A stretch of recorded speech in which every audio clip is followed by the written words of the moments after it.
This episode of Anime Specific, the tragic death of Kentaro Miura. Macross returns and the boys review Galactic Pirates.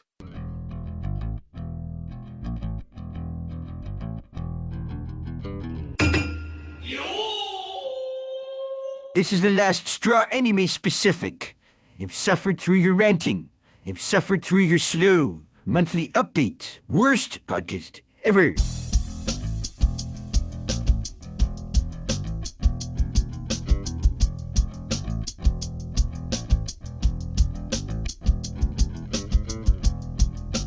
Anime Specific Podcast. Hello, everybody. It's episode 7 of Anime Specific. How you doing? How you doing? It's been a little bit longer than last time for various reasons, but We still made the month, though, didn't we? We're still in the month. in North American time, yes, hopefully this episode should be up by See? YouTube. On Twitter. You always see those memes, oh, it's Friday, and then you see Kazuma Kiryu or something, or Daniel Craig, ladies and gentlemen, the weekend. But it's always, whenever I see those, it's like a day later for me. So I always see those Kiryu Twitter memes always on a Saturday.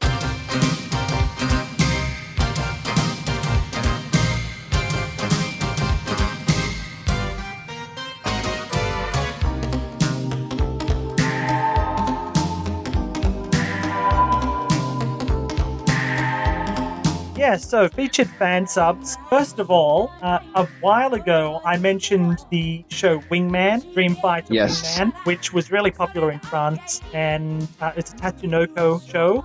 And I think I might have even mentioned it in my Urashimon review because it was either aired for or after Urashimon. But I had only mentioned, but not linked to, that a group called Johnny English Sub was fan subbing it, but I said, it seems dull, so I would just not talk about it.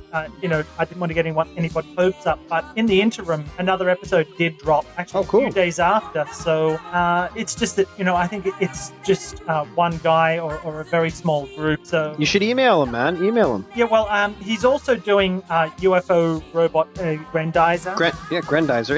Isn't that released officially? Isn't UFO Grendizer has an official release or no? Maybe not. Yeah, I'm not actually sure. I'm not actually sure about any of that because also with like I really like this is just me. Those are kind of two weird random picks. Like those shows don't match, but who cares, right? Yeah, I mean They're both cool. I love Mazinger and I love the design of Great Mazinger. I always thought Grendizer. I always thought the design. I don't know. There's something about it threw me off a little bit, and it is kind of the black sheep of the Mazinger family, so to speak. Because in a lot of sort of Mazinger sequels and OVAs and movie and stuff, it's like Grendizer never existed, so kind of wiped out of canon. Although I know in some countries Grendizer was like the most popular one. Yeah, and Grendizer was pretty popular in Japan too. Yeah. It's just for some reason it's been sort of wiped off canon. Hey, there's a Filipino English dub of it, so come on, man, Yeah. represent. Sounds interesting. I think I heard some of that actually. Yeah. I'm sure you did. Yes. Yeah, quite interesting. Well, that's an interesting show. I mean, it's like you said, it's one of many of those super robot shows that were popular, Guy King and all these other ones, and it's good. UFO, it's good. It is what it is, obviously, right? Yeah, and it it's is fun. But definitely, Wingman. Just watching the intro, you're like, oh man, I want to see this. Yeah. Yeah, and like way back when, I did actually fan sub the first episode of it. Oh yeah. That was you, mate. Okay. There was another guy that did it as well. My one never actually officially got released at all. I didn't put it on any torrent site or something. One other guy. Okay, but do you have it? I probably have the subtitle file floating around somewhere. Dude, you know what? We got to put Heavy and That on our YouTube channel. Yeah, well. Yes. Well, I'll see how Wingman proceeds. I don't want to. Okay, Wingman. It's a show about you on my podcast. Yeah.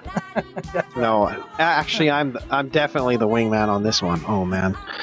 So Yeah, no, but I'm definitely, that's a show that I've always wanted to see. I mean, Yep. Yeah. So I'll post a link to that in the show notes. Johnny English subs, just a small. So Johnny English is your featured fan subber. That's right. This week, this episode. Yeah. Johnny English. Let's okay. Let's stick with that, mate. Yeah, that's a good one. Mm-hmm. Yeah. And what about you? Oh, are you sure? Do we both want to do one? Is it good to do two? Okay. Are you sure? Yeah, fine. We've done Okay. two before. My featured fan subber is going to be Hokuto no Gun. Mm-hmm. Just because they're awesome. Gigi Kitaro to Kaneko Man to Fist of the Madball North 34 Star. manga scans. Yeah, the list goes on and on with anime, manga, just fun, awesome stuff. A lot of stuff that I love. So, Yep. and I don't know if they finished Kaneko Man yet or if they've dropped it. I don't know, but it's a great show and it's fun. We'll definitely have to cover that sometime. Yes. I haven't finished it, so I think I'm on like episode 83. So I got to check where they're at. I'm a little bit behind on that and Doctor Slump. Oh, I think yeah. I'm on episode. I don't know what I'm on Doctor Slump, like episode 81 or something. Yeah, well, So, that's Shit Eater I'm up subs, there. I'm which up there. we've featured before, but yeah. What's that? Doc Slump is Shit Eater subs, not Hokuto no Gun. Yes, Yeah. I know that. I'm just Yeah. saying. I'm up there I'm a little bit behind on Doctor Slump as well as Kaneko Oh, Man yeah, is what I'm yeah, saying. yeah. Sorry, No, that's no kind of sort of a problem. weird. No problem. I know that's Shy Titas. I just meant I'm a little bit behind on those two shows. I got to catch up. Yeah. Yeah. But yeah, Hokuto no Gun. I know you were at one time involved with that group, which is pretty cool. Yeah, just So on represent. the very early stages, like the founding, and like I wouldn't say I'm like a founder, but just on the early stages, I sort of taught or lover of Hokuto about encoding and resolutions and stuff, and then I did some of Souten no Ken scanlation editing and stuff, just minor stuff. Although my name is still there on the website under Tide Stuff. Funnily. Oh, that's cool. That's awesome. Represent. And I mean, they're an amazing group because there was a time when Fist of the North Star was hard to see. And that's a Yep. show that it's just a huge part of the anime that we love. Yes. And it's an amazing show.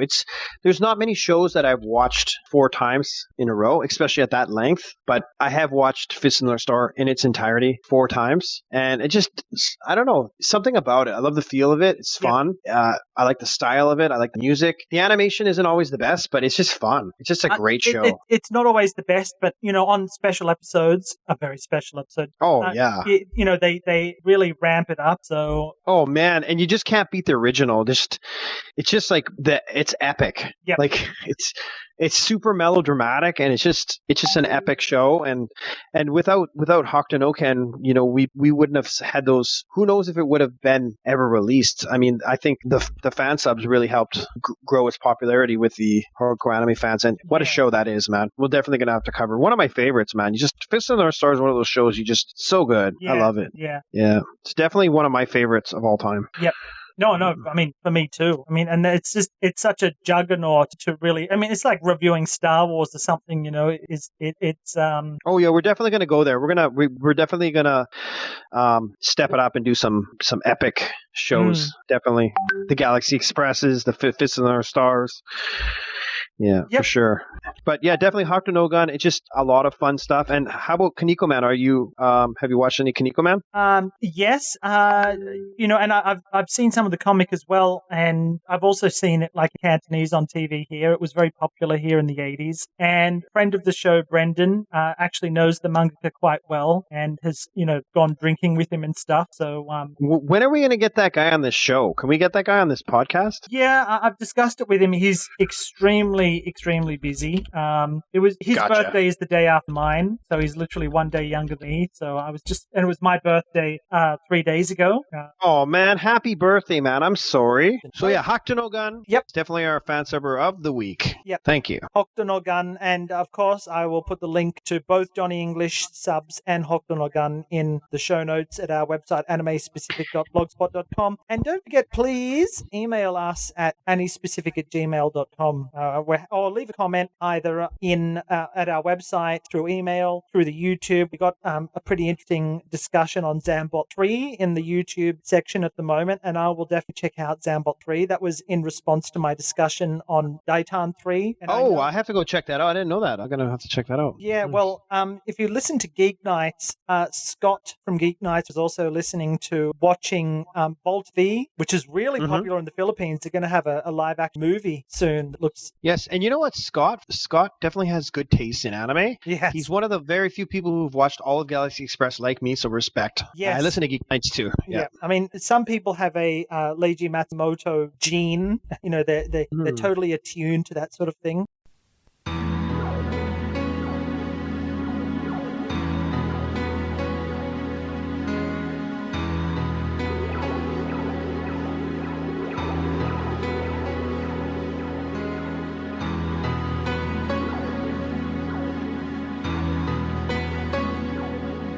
So I think we should definitely bring up the passing of Kentaro Miura. Oh man, Yes. Miura.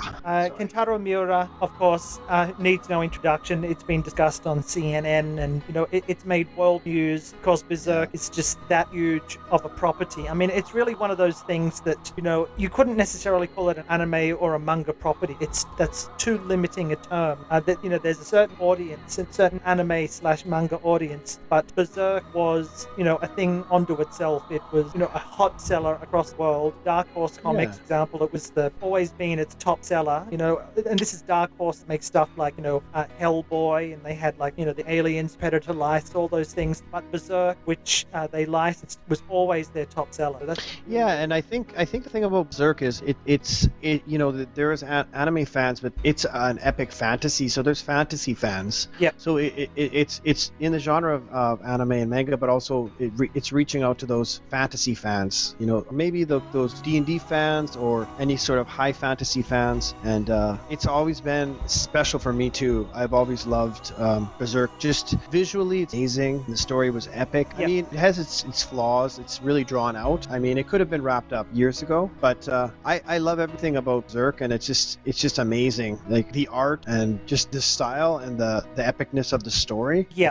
I always enjoyed reading it. And a lot of people, a lot of creators and stuff that you might not necessarily associate with Berserk said what a big influence it was on them, especially a whole culture of black and white pencil artists or black and white digital artists. He is like their god. Miura, their god. And he the stories are good. I mean, the epicness of the story is good. I mean, it's drawn out, but the story is great. You see, like he had some great visual and some great writing ideas. Yeah. No, absolutely. And I just remember when I was first used to Berserk, which that was through the original TV series, the late 90s, which is still huge favorite of mine. But I just remember thinking, this at the time, I thought, this is just flawless. I do not have a single problem with this. It is flawless. That was my thinking at the time. And I just, okay, it's one thing to be, a then 19-year-old anime fan, say something like that. But I remember that I had gotten a friend into watching Berserk, a guy that not necessarily into anime, but he would work, he had an IT job, and it was in in the center of Sydney, this big office tower, and he would sometimes get the overnight shift, so he'd be the only guy in the office all night. So sometimes he'd bring me along, and why did he do that? Well, because this was a huge novelty back then, but he had a lot of jets at his work, presentation stuff, so we were able to watch all sorts of stuff, giant projector in this empty office building or office room, and sounds fun. We watched all sorts of stuff on the big screen, and stuff era would look fantastic screen, even though it was only standard definition video, 1999 2000 we're talking. But the main reason I bring this up is because we had gone there and we were so invested in Berserk, and we had a disc of the last 4 or 5 episodes of Berserk, and all right, we're finally going to find out what happened. Of course, stupid us kind of thought, there'd be some sort of a, I knew that there was more to the, more manga than what was animated, but I thought it'd have some sort of conclusion. But famous, so the ending of TV series as you're pulling your hair out. But Oh yeah, like I was like, what? I was like, there's a mistake here. I must be missing something. yeah, and so my friend, I arrived with my friend. It was already 11 o'clock at night or something, so that the office was empty. And the guy that was doing that whose shift was about to finish, he said usually a taxi comes and picks him up at like 11:30 or something every night. And we started to watch Zerk, and he had gotten so wrapped up in it. He called like taxi and told them not come, and he had to watch, even though it was he jumped in near the end. He was just so absorbed, and Oh, that's a good. You know what? That's kind of a special moment in time. yeah, That's kind of a link for you with Berserk. yeah, And yeah, it is a special show, and it's just, if you're lucky enough to have that as one of your first anime experiences, that's amazing. I mean, if Berserk if you're an anime fan and you came in and Berserk was the first thing you saw, that you're pretty lucky. yeah. Yeah, it's an epic show, and it's just it's a real shame. Like the old joke people made, like, oh, he'll die before he completed, and then that's what happened. Unfortunately, he died young, and it's really sad for that. Yeah, aortic But, dissection, which Yeah, heart issues, right? Yeah. yeah, Now, I wonder if it's appropriate for those who worked with him to continue the story and to finish it, or if it's better to just leave things as they are and just and end it as it ended. I wonder which is the proper. But I guess it's down to his wishes. I mean, I'm sure he had notes, and I'm sure those close to him know what he'd want. And hopefully, Yeah. they'll respect his wishes as an artist, so we respect his work. Yeah. yeah. I mean, in Japan, it's very different. Like, I think one example is that there were these fantasy books called Wheel of Time, Robert Jordan, and people made the same jokes. Oh, he's going to die before he finishes them, and he did, but it was carried on. So, and then you've obviously got Frank Herbert, who created Dune. His son Brian Herbert kind of Yes. created some divisive sequels and prequel books to that as well. But at least he could say, oh yeah, his family, and he taught me everything about writing, and And he's a pretty good writer himself. Yeah. yeah, I mean, I was one of those people that did enjoy the conclusion to the Dune book, which I was glad. I haven't actually read many of prequels, but I think they were. I certainly wasn't crying foul like a lot of other fans were. But yeah, so It's a good question though. What's the right call on that? I mean, if you Yeah. look at, for example, like Osamu Tezuka, I think he was kind of Hinatori wasn't really finished when he died. I Right, think they that's kind of right. dotted the i's and kind of wrapped it up there. Yeah. So I mean, I think it would be interesting to see the story finished. But if not, I'm okay with that too. yeah, I mean, I'm not caught up on the manga, but I know a lot of stuff. There is a lot of stuff that people were wanting answers for that got answered. Like, Casco regains her sanity. Hey, spoiler alert! Spoiler alert! Spoiler alert! Well, I mean, this Okay, is just what was go ahead. put into Twitter, but Yeah, I mean, they were starting to kind of get some answers. They were Yes. just starting to. yeah. I mean, I do hope there's something, but it's just a matter of what and what what would make people happy. I mean, yeah. And who knows what notes he had, or if he had an idea for the ending. I'm not sure. Yeah. But just need it'll to- be interesting to wait see and see. what happens. Hopefully, it doesn't take too long. Yeah. Sometimes things take a long time to get going. Yeah, especially in Japan. Oh I man, think that's what I we was all gonna know say. It's like Cobra every 50 years. You're like, oh. Yeah. Well, I mean, I think that's Terasawa is another individual who Yes. concerns. Yeah. So Yes. I'd be certainly happy for at least some sort of anniversary, a Cobra anniversary, even if it's just new toys or something. I'll be happy there. But Yeah. We'll have to wait for the 50th anniversary. yeah, and let's move on to some happier news, which is that the Macross. This is another thing that happened. Macross is now coming, like the Big West, Tatsunoko, Harmony Gold, Macross kerfuffle seems to most sorted out. So anything. Yeah, that's great. Yeah. Yeah, so a lot of stuff is coming out overseas now. I mean, and for the longest time, among mecha circles, people would often say, "Oh, are you a Gundam guy or a Macross guy?" And in some cases, a Votoms guy. And for the longest time, I was definitely the Macross guy more than. Yeah, that's true. That's true, isn't it? Yeah, you've Yeah. always been a big Macross fan. Yeah, but I mean, at the time when I first said that, I had never seen the original Gundam, and I think if you watch either the compilation movies, which are really really good, or the original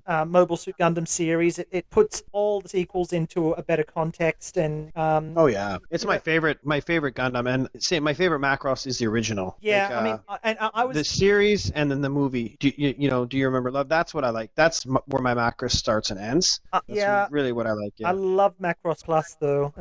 Yeah, a lot of people do. Yeah, a lot of people Yeah, do. it's a pretty seminal OVA for me. But we're just gonna have to see what Macross stuff comes out. I would love to get a Macross 7.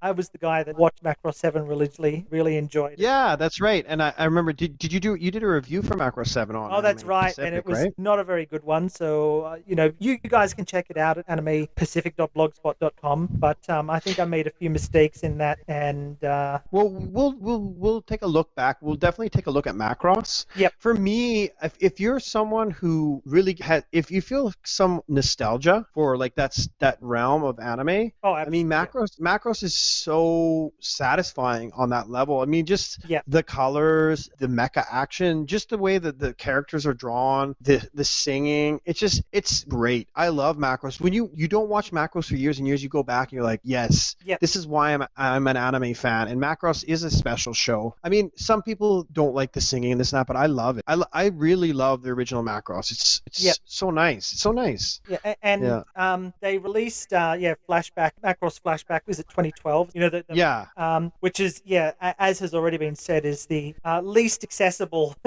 Yeah, I enjoy it. If you're a Macross fan, it's like a wonderful icing on the cake. But Do you remember Love? It's great. I love it. yeah, I mean, it's all good. I mean, all the things that we say we love about 80s anime. I mean, a lot of that is present in Macross. Oh yes, like you really get a nostalgic feeling watching Macross. It's just Yeah. And I mean, I know they said right now they're going to focus on from things from 1987 and beyond, which Yeah. is a little bit disappointing for me because all the Macross that I love for that. But I'm sure that'll come around too. Yeah, I'm not sure if that's for legal reasons or just because the other stuff has. It's like, because of Alex stupid Robotech. Thanks, Yeah. Alex.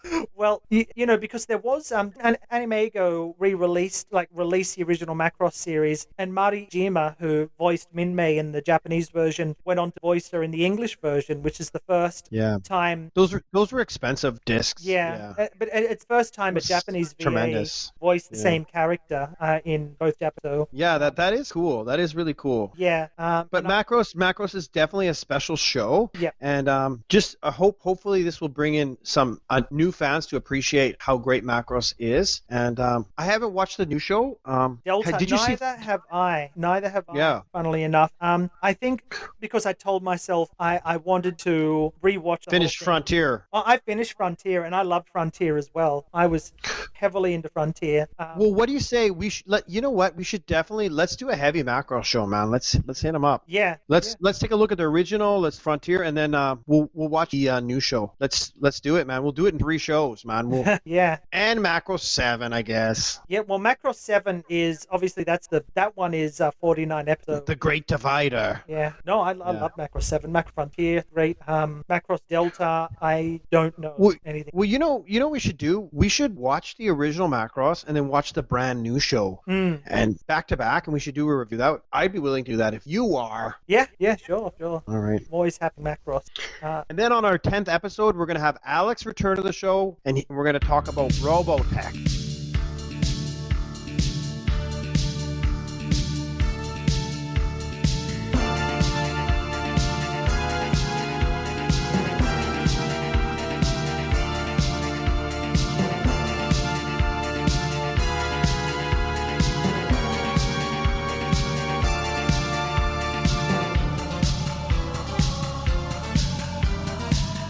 So, It's a Dubatonic that's war. right. The most important war of the human history. No, not only this century, but human history is the war between Britain and the USA. And, of course, we don't mean the war for independence. No. We mean the war for who made better dubs back in the day. So we're looking, usually, at least, looking at Manga UK and various different dubbing houses in the US. For example, Streamline, which is who we're looking at today for the... What about Canada? Why can't we have Canada versus USA? Well, we do. There's Ocean Group. They made stuff Yes. like Ranma. And I think we'll have a look at them a bit later.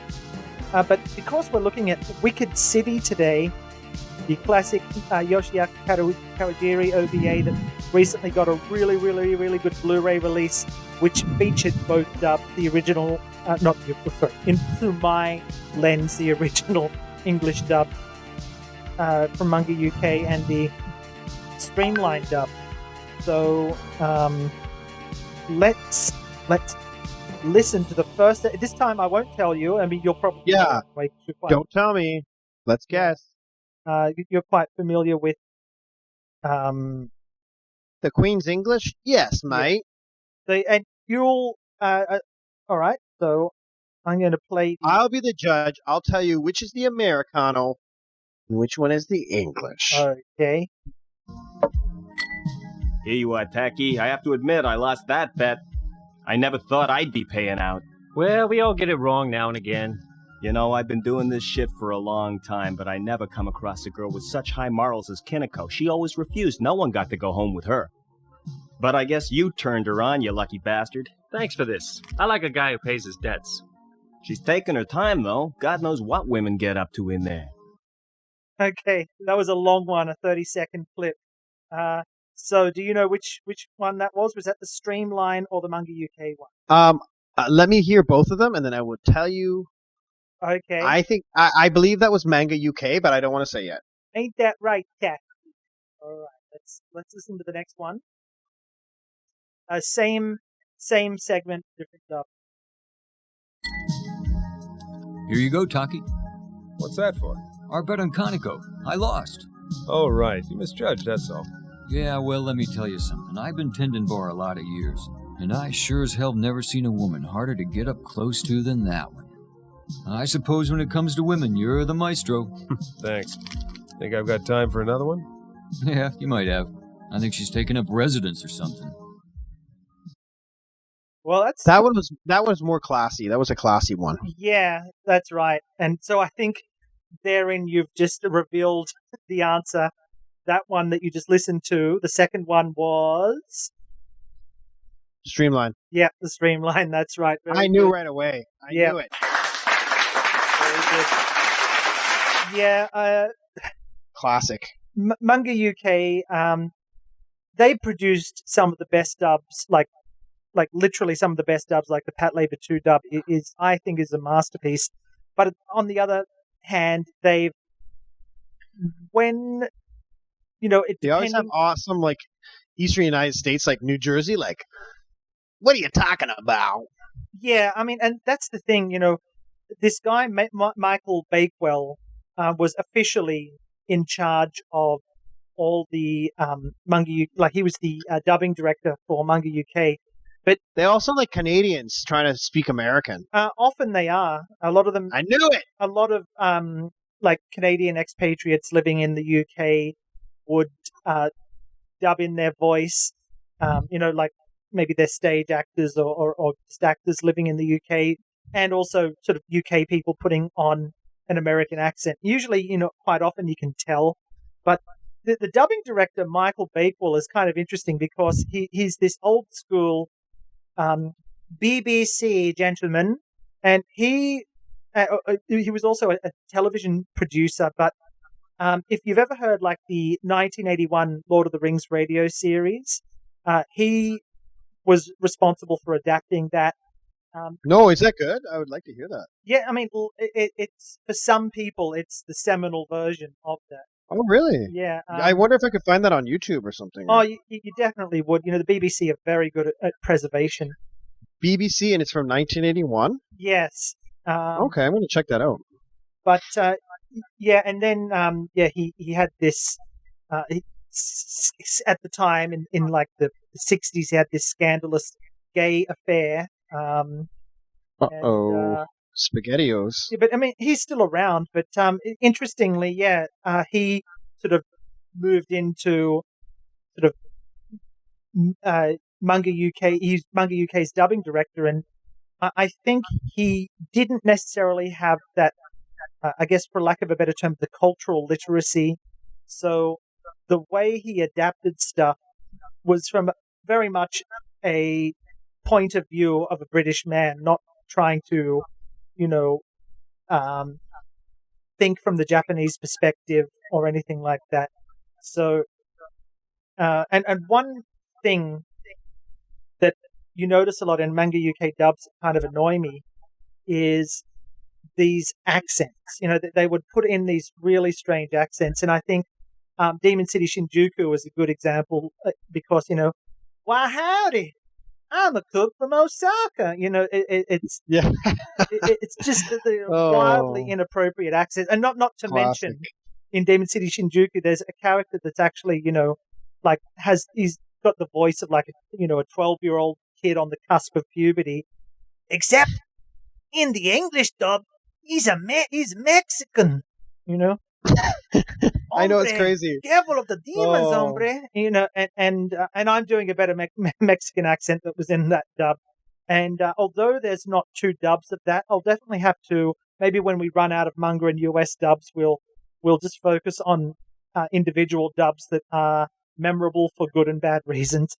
But, We'll call it Total War. Total War. yes, and The Wasteland. Yeah. and Wicked City is no exception to interesting accents. So, Yep, that's true. I remember. Yeah. Yep. So, let's listen to the next segment, which is 'Kay. from Manga UK. And we're going to decide which is better of the 2. Oh, yes, by the way, I forgot. For the first segment, which did you like more?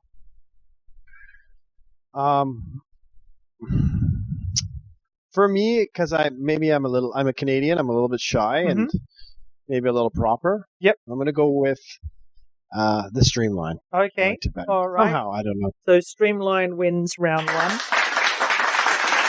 nice. Okay. Thank you. Let's hear the second segment. Manga UK. A very special person is arriving at Narita Airport at 7 o'clock tonight. He's essential to the signing ceremony. It'll be your duty as Black Guard to stay with him and make sure he comes to no harm. We are counting on you, Renzaburo Taki.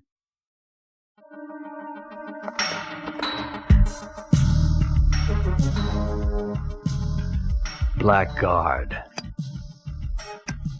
That's my real job, and I need more lives than a cat to survive it. Okay.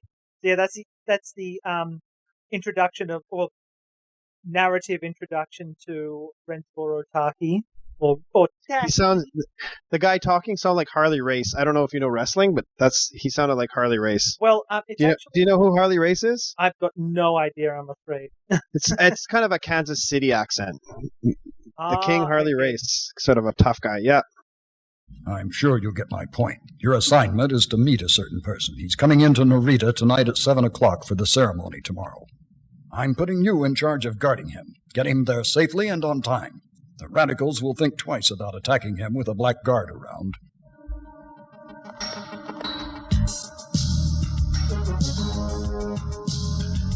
Blackguard. That's my real work. Not much job security. And a whole lot of risk. Okay.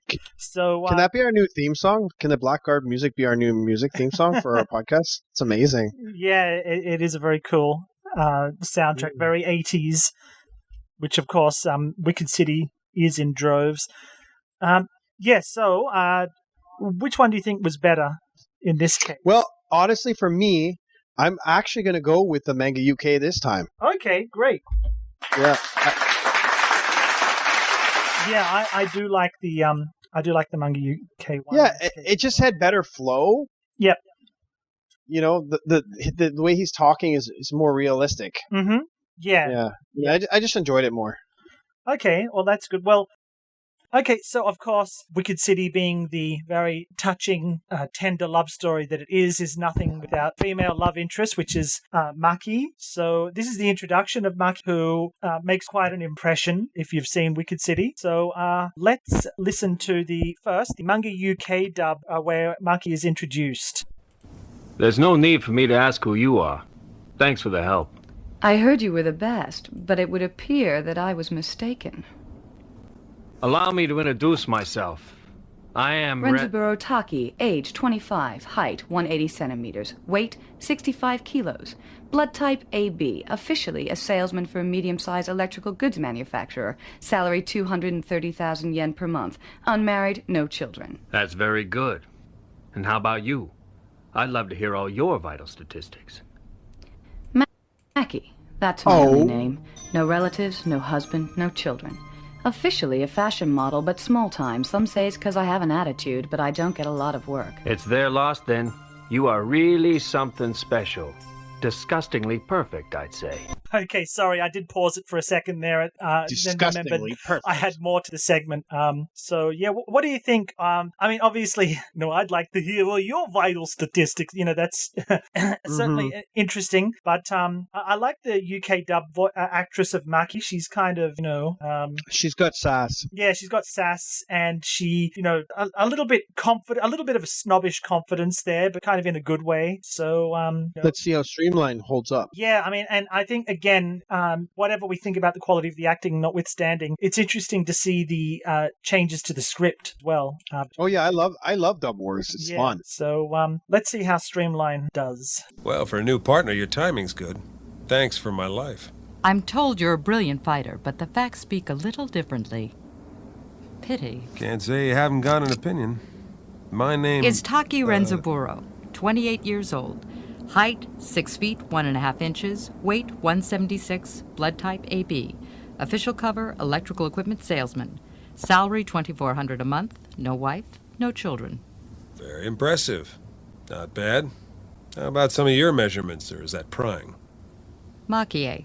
No family name. My cover in this world is fashion modeling. But because I have no sponsor, the other models refuse to work with me, and so I've remained somewhat obscure. Obscure, huh? Maybe there's some other reason they love to hate you. Could it be that you're obnoxiously perfect?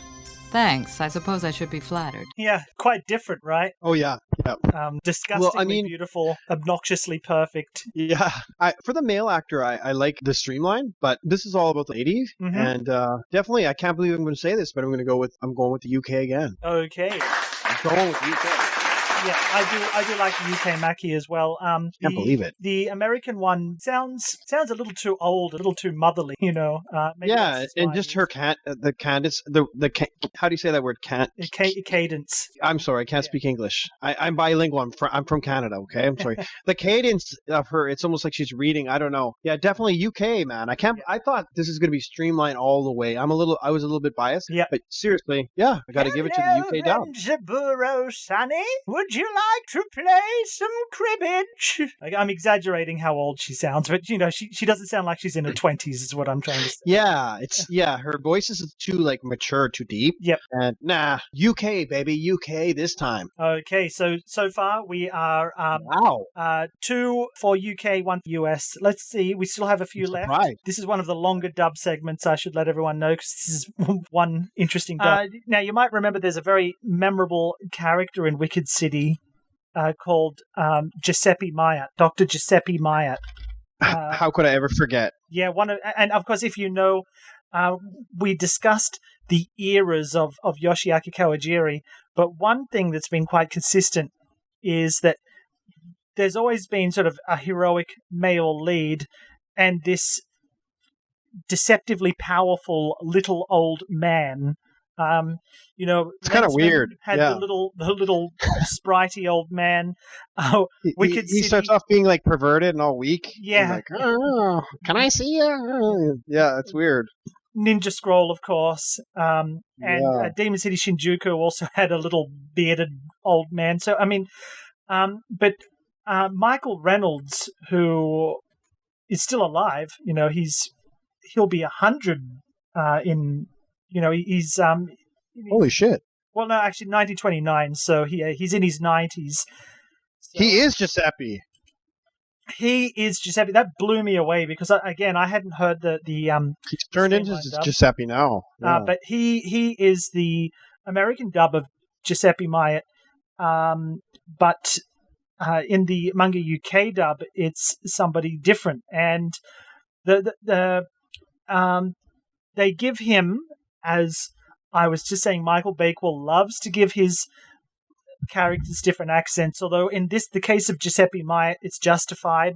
And I do think that the manga UK actor really, he actually did a good job with the accent, and he gave it the energy that it really needed. So I'll be the judge of that. Yes, well, good. His name is, by the way, I think I'm not sure if it's his real name, but it's George Littlewood as Myatt in the manga UK dub.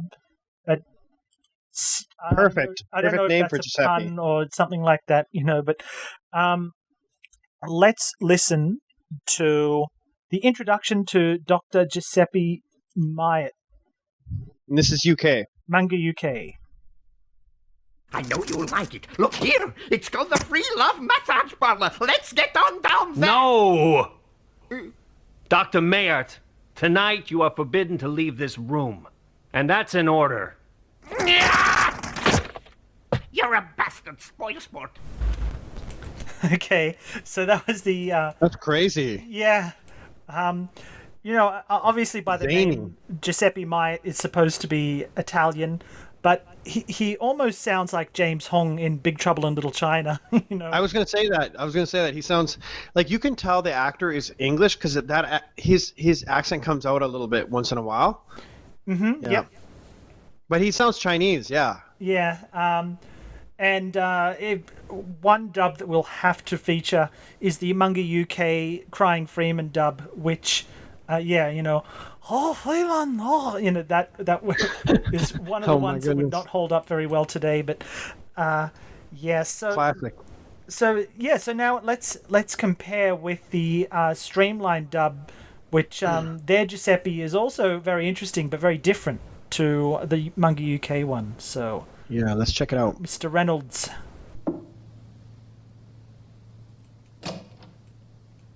Is he okay? He keeps asking me if I want to see a porno film. Oh. Mr. Mayart? Taki, I can't get anywhere with that woman. Look at that. Playboy's bath time. Looky. Ought to be enough even for you. Hey, let's go there. You're forbidden to leave your hotel room. You're right, but how about how about them? Cabaret playmate. Bye. Make you sweat, kid. Sir, I'll take you anywhere after the treaty ceremony tomorrow. Why, you goddamn picky son of a bitch. There you go. You can't possibly say no to fashion massage love. Mr. Mayart, listen to me. I said you're forbidden to leave the hotel room. You're not in command here.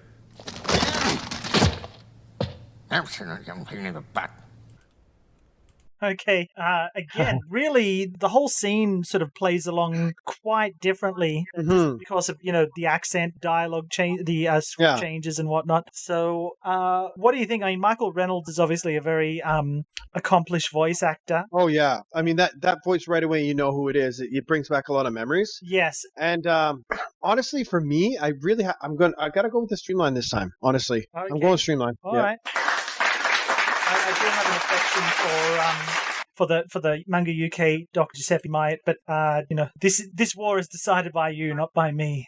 Yeah, the UK, the guy is crazy. It's just such the accent's so hard. It's just a very, you can tell he's holding back his native tongue, but it's coming through, and it's just it's a very weird accent. Like if you were to hear that person talk, it'd be really hard to nail down where he's from. Yeah. Yeah, and I mean, again, one thing that I've realized, after taking off the rose-tinted glasses of nostalgia, much as I like a lot of Manga UK dubs, one thing that I've really grown to be annoyed by is inappropriate, at least, again, from Mr. Bakewell's point of view, being a British gentleman who'd done a lot of BBC stuff. Through his lens, maybe these accent choices might seem right, but it just doesn't seem right in a anime film. So obviously, if you've seen Wicked City, Dr. Giuseppe Myatt ends up breaking out of his hotel room and he goes to a soaplands and has a very memorable encounter with a professional lady and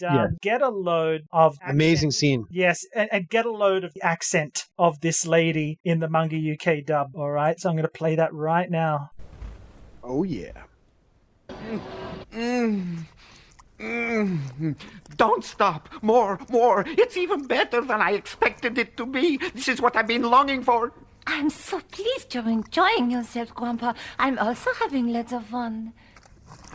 Now, why don't you turn over on your back? I'll do anything you say. Oh, my, I say you're in very good shape for your age, aren't you? Yes, and I'm also very experienced. Yeah. Oh my God. Dieu, sacre bleu. It sounds like an English person trying to put on a French accent. For a second, I'm like, is this German? But yeah, it's definitely the French accent, eh? Yeah, I mean, I think Stereotypes. yes, yeah, that's right, and yeah, playing into British stereotypes, but also one thing that kind of annoys me is that there's real accents, and then there's voiceover accents, and I think they're often done that way on purpose. They're purposefully exaggerated, you know, just like. I'm actually like I'm playing a computer game now, like where the main character is this Irish guy that's clearly not Irish. Oh, ma, that's a right cock up, ma. Oh, look at the Irish, and whereas an Irish accent is actually more subtle, I think, but when someone else is doing an accent, it often gets exaggerated. Right, I'm Irish. Potatoes. Yeah, Billions of potatoes. That's right. I want me potato. Yes, when I do my Epa voice, I do the exaggerated one. And I think Epa represent. Scottish is a little bit the same, because if you've had your second breakfast, lots of people doing Scottish accents are not very good at it. Laddie, they exaggerate their accent, and then they start to sound like Arnold Schwarzenegger. It goes. Second breakfast, Lord of the Rings reference. Yes, that's right. Yeah, we've had first breakfast. What about second breakfast? But I think doing accents, yeah, like people tend to go for the most exaggerated one. But definitely, the UK dubs are over the top. They're being silly. Yeah. They're having fun, but sometimes it's a bit full on, mate. Yeah, I just think, the inclusion of a French accent was quite silly.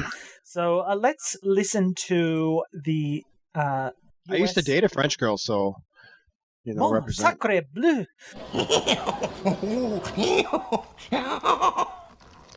Oh my! It's magnificent! I swear I've gone to heaven. Please don't let me come back. I'm honored that you're so pleased. We have a long night of love ahead. Now, why don't you turn over on your back? Well, if I must. What? That's impressive, Grandpa. I've never seen one like it. Well, I have to keep up with the young bucks, don't I? Okay. Scary. Yeah, so, that poor girl. So, what do you think in this case? I mean, I think I know the answer, but... I'm going with Streamline, man. Yep. Okay. You're right there. Yeah. Okay, which means now just more appropriate. It just works better. Yep. So that means now USA is at 3, UK is at 2, and we have one very short segment left, the last one, and that'll determine can this end in a tie or is the UK going to lose yet another battle. Let's hear. Interesting. Yeah. You betrayed us, Mackie. Not only did you dare to cross over and become a blackguard, but you also dared to fall in love with a human. And for that, you are both going to die wrapped in each other's arms. Prepare yourselves for the revenge that is mine to take.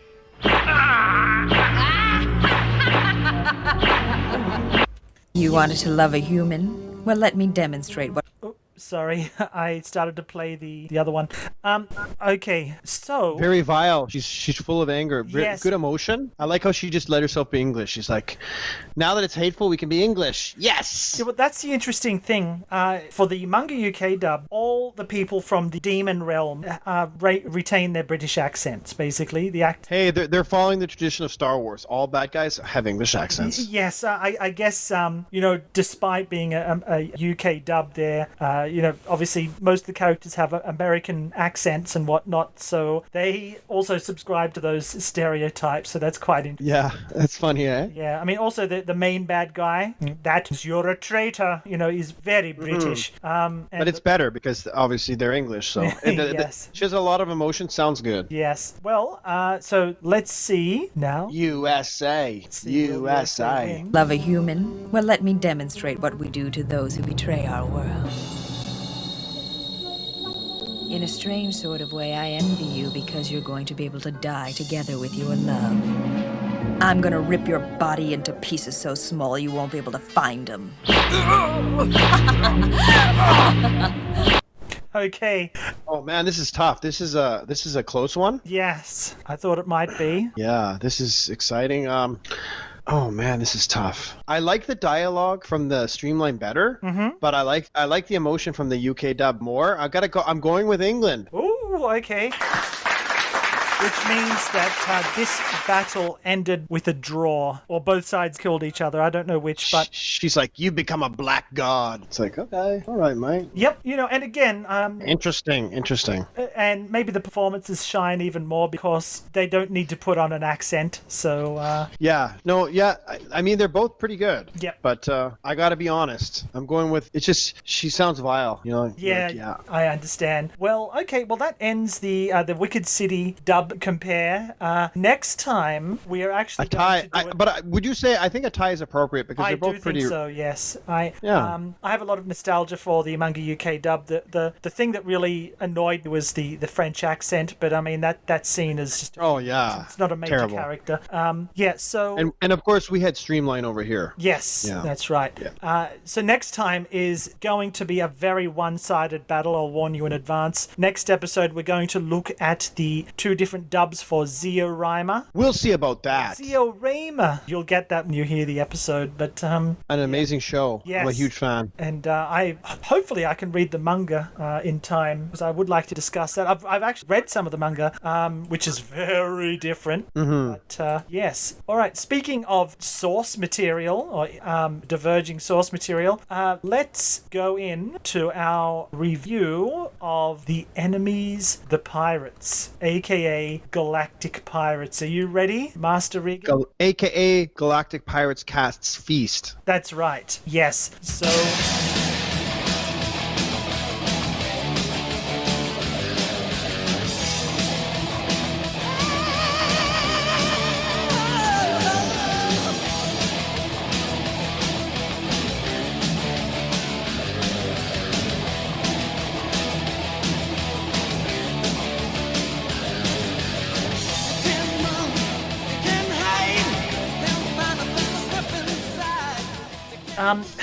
this was an interesting one. I'm not sure why you and I think I was just discussing the how that on archive.org the hard to get dub was made available, and I imported the UK the first VHS tape of Galactic Pirates. That's what it was called. From this this company called Western Connection, and I mean, Western Connection. Western Connection was. It's hard to explain. It was created by this Yugoslavian immigrant called Sasha. I don't know how to. I'm not very good with these names, but Sasha. I think it's Sipkalo. And they were this sort of bargain basement kind of label, and most of their stuff was sub only. And in a very British way, I could say that the paper stock that they released their tapes on was, if you said it to a British or an Australian person, they probably know. You'd say it's fish and chip shop paper. This isn't proper VHS tape stock. It's fish and chip paper. But yeah, he released this sort of eclectic range of sort of different foreign language things on VHS, and eventually somehow he got connections to Toho, so he released quite a lot of stuff, or Western Connection released quite a lot of stuff with subtitles that weren't released anywhere else. That's what makes it kind of special. It's kind of cool. That's right. And I think Galactic Pirates is a good example, but that is one where it actually got a dub, and which is really interesting because why did they get a dub? Well, this is something that Kitty Media pushed really, really hard. They had a lot of faith in this particular series, and so I mean, it's got an Arabic name, it's got an Italian name. It did get released in quite a lot of places. A lot of people But this was never released in North America, was it? No, it has never been released Interesting. in North America. So it is actually not an OAV. It was released on TV. It was to launch a new cable network, right? Yes, it was... So it's satellite, right? Yeah, yes, sorry, a satellite network. It was one of the first things that this new network had released. So they put a lot of interesting. They put a lot of money into it and a lot of effort into it.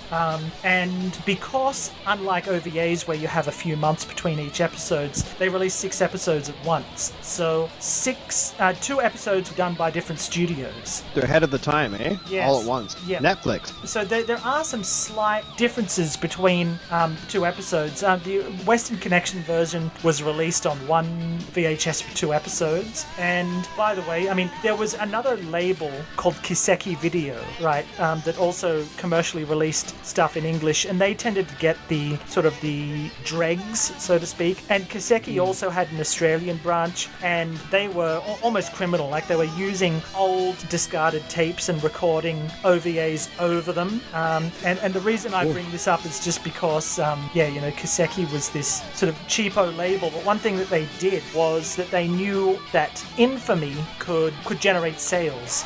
So, you often hear about the Manga-K thing called 15ing, where something that's, doesn't have any extreme content, suddenly they put lots of F-bombs in it so they can have the 15 label and, then...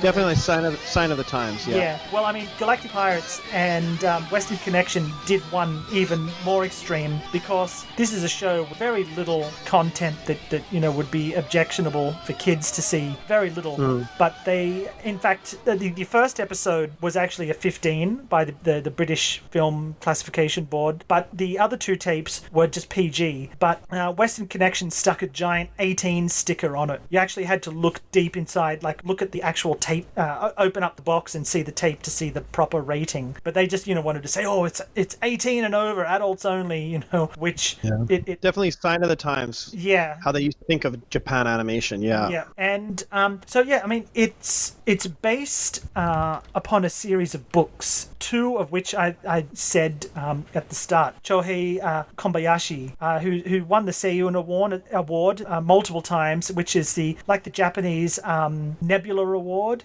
like an award for sci-fi, and you often hear about the Seiyun Award for because obviously anime, there's a lot of sci-fi adaptations and stuff, and but most of he did Yukikaze, that about the fighter planes. That's his most popular thing overseas, I think. But so the chief director of Galactic Pirates of the OVA was Katsuhiro Yamada from at the time from Madhouse, of course. Yeah. And he was an interesting choice because one as chief director, like there's different directors for each episode, but obviously he, as chief director, he dictated a few sort of requirements that he wanted English music, which of course ended up being supplied by very cool music, actually, I think. I mean, I actually enjoy the music from this show, but it's from one of those big in Japan group of foreign sort of guitarists and whatnot.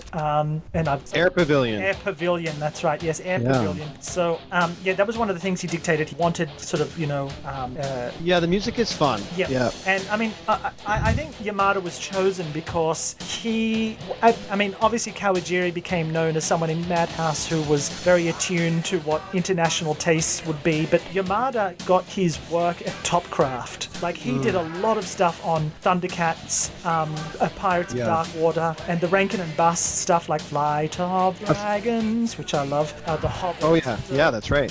He's done a lot of stuff, and if you want, and he did Junk Boy. Yes, that's right. Most notable for Junk Boy. I love Junk Boy, which also has a great Manga UK dub. What a show! Yeah. And Fairy King as well. But I like him. I like the Outlanders. I like that whole series. It's fun. He's did a lot of fun OVAs. Oh yeah, absolutely. And you know, it was just a shame. Like he ended up Yuri Yatsura too. Yeah. He had to take a long rest because of illness. Actually, shortly, not too long after this, I think he sort of took a several year sabbatical. He had quite a serious illness. But yeah, English heavy metal, kind of an American comic book vibe is one of his directives. Some of the soundtrack actually was recorded in London. Richie Blackmore and Takashi Yonemochi doing some like sort of guitar riffs that you can hear throughout the show. Episodes 3 and 4 and 5 and 6 had different directors. Shinya Sabamitsu directed episodes 3 and 4. He is a veteran. He directed Birth. He's a real animator. Lord have mercy. Yeah. Birth. Also Dragonheart. That fun show, good show. Yeah, and very popular in overseas, obviously. I liked it. A mecha OVA that got fan subbed a few years ago called Gakuseva. Have you seen that one? Shooting Star Gakuseva, a mecha OVA. So some really interesting stuff. Can you message me that I don't know if I've seen it. Okay, no problem. And for episodes 5 and 6, Kazuo Yamazaku is also someone that you've probably heard of. I mean, Straight Out Bat. Is that an expression? Straight Out. He directed the 5-star stories. He pretty cool. Yep. The Samurai, which I've never seen actually. Urusei Yatsura. He directed a lot of episodes of that. He directed some of the movies like Lambda Forever, Wind Named Amnesia, which is an OVA that I really like. So yeah, we'll be covering that. Yep. So some interesting folk worked on the Enemies, the Pirates OVA. And so how would you say is this in regards to the novel? Is this fairly spot on? Yeah. Well, I'll get to that. Okay. I'll just discuss. Yeah. So I forgot to mention. Yeah, the 3 different production companies that the studios that worked on it was Madhouse, IG, Tatsunoko. At the time, IG was still known as IG Tatsunoko, and Watanabe Promotion or Productions. And Watanabe Productions is really interesting because have you heard about the history of Watanabe Productions? Do tell, sir. No, it was this guy that these 2 jazz musicians, Shin Watanabe and his wife, Misa Watanabe, they were both jazz musicians way back when, that they wanted to improve the conditions of sort of jazz entertainers that were often, back in post-war Japan, they were often treated sort of with prejudice and kind of exploited. So, I mean, back then, there was kind of an apprenticeship system. Xenophobia? No, it's not about that. It's just about, it was about maybe the opinions of performers, really. And yeah, there was sort of this apprenticeship system where, and they sort of changed, they sort of ended up through representing jazz musicians, they changed the system where they'd have like one talent would have several managers and, they basically created the modern Japanese entertainment agency. They get the network and stuff and accumulate human resources, but it very quickly became a monopoly. I mean, if you look at the entertainment system in Japan now, it is kind of based on what Watanabe Productions started, which was, it became this sort of monopoly where it was impossible to mobilize any talent without Watanabe Productions, often called Nabe Pro or Nabe Pro. So, like, there were some big stars. Mickey Curtis and the Drifters were actually got a bit famous overseas. But Mickey Curtis is Eurasian, like mixed Japanese and American, I think, and he's still around. But what happened, Alex actually mentioned this on Anime Pacific way back when, but,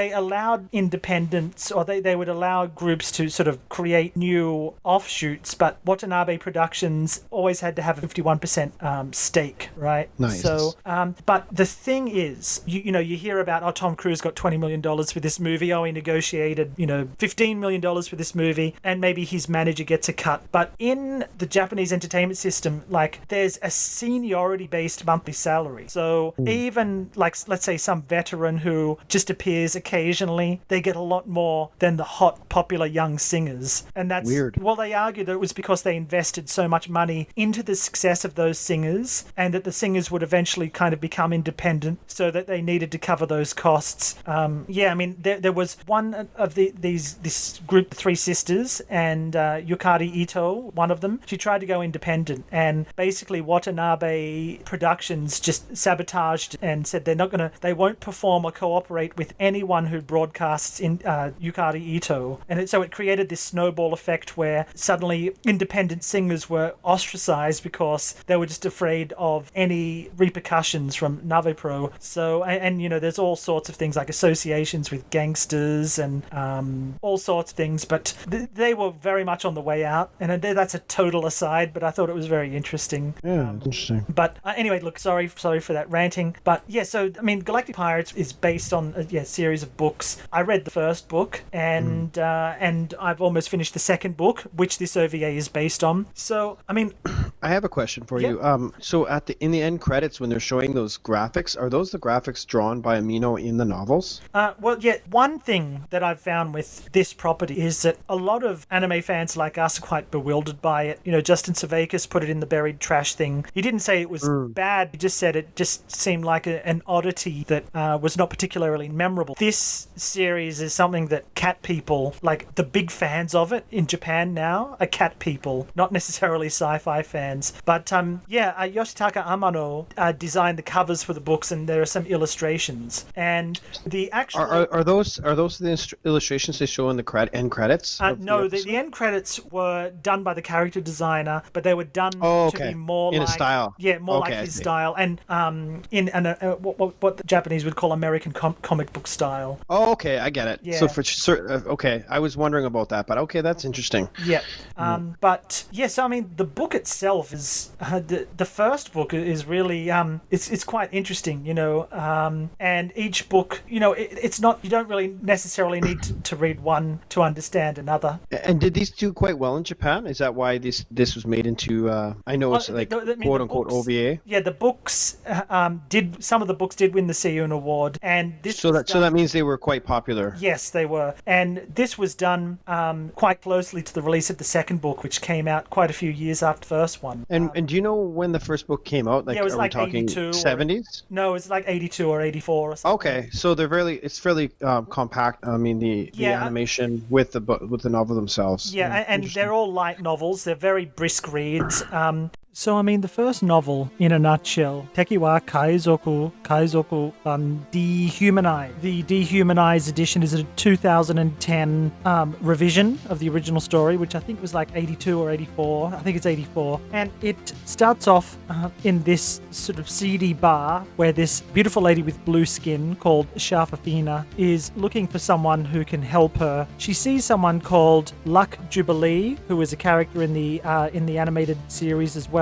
He gets a lot more focus in the prequel book. He recognizes her because he actually used to serve as the Lanza system. It's this sort of this galactic monarchy, some quite close to Earth, people that have blue skin. She is basically the royal decoy of the princess, and he used to be captain of the guards, but he was betrayed and then he became a pirate. And he sees her there, and she says that the princess is missing. They can't find her. So he introduces her to Yom, sometimes called Yom Shalom Suzaki, aka Yume, who is this mega powerful businessman who is actually basically the leader of the pirates, and in fact probably the most powerful man in the solar system, if not the galaxy. In fact, it's kind of alluded to that he may even be the kind of the sponsor or the owner of the anti-pirates division as well. So, and usually if people know Yume's real identity, then they're killed. And the only one that survived an encounter with Yume is Apollo, Black Cat, who we'll talk about soon. But Yume agrees to help find the princess. Of course, they ask Shafafina why don't they go through official channels. Well, there's certain the relationship between the Lancer system and Earth is a bit tricky, and also they don't want the news that the princess is missing to be revealed. killed, so Yume agrees to find her. At the same time, something or someone who he calls a witch gives him some sort of weapon, and if you see in the animated show, he has this powerful weapon. It's not really explained what it is, but in the first book, he gets this weapon, and whenever he shoots the weapon, the amount of energy is just so immense. It's like this giant volcano, like a giant fireball of just unprecedented power. And by all accounts, a weapon that powerful, just the blowback and the expenditure of energy should kill the user. But there's some sort of tiny dimensional portal in that weapon that sends the energy expunged to another dimension. I know it's wild, right? I mean, I'm a Star Trek veteran, and you start to just sort of accept these sorts of things. But yes, so they agree to help Shafafina on the condition that she becomes a pirate, which is something she really doesn't want to do, but she does it. And at the same time, Apollo and Littell is a human, Apollo is this basically described as something between a panther and a cat. He's an alien.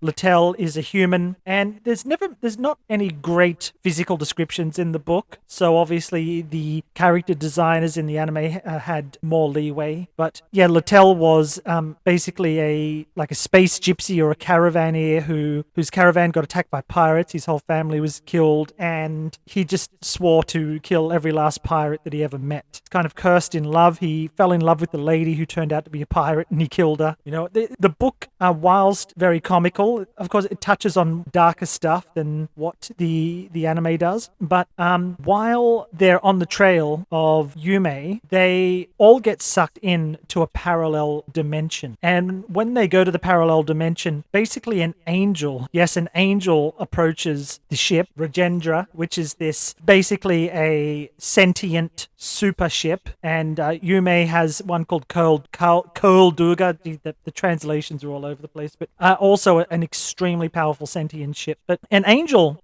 comes on board and says, Yume has this weapon, and every time he fires it, the energy goes into our dimension and causes us harm. So they give him this sort of mystical ice gun and also an egg, and the egg hatches and a little baby angel is born. I know this is very strange. And yeah, I mean, so obviously you got the light versus darkness, anti-space pirates versus space pirates. And yeah, they basically they meet their shadow selves. It's a different dimension. In this dimension, there seems to be magic, that the laws of physics are slightly different. Everything's slightly different. But yes, they meet their mirror selves, and they also meet Shafafina. And it turns out that the princess in the Lancer system, in the royal family's place, is actually the princess from their original universe. So there's all these sorts of antics involving parallel dimensions and stuff, that fighting the forces of darkness. It's really pretty crazy. But one thing that happened is that Yume's consciousness basically gets separated from him, because he loves this lady Shafafina, and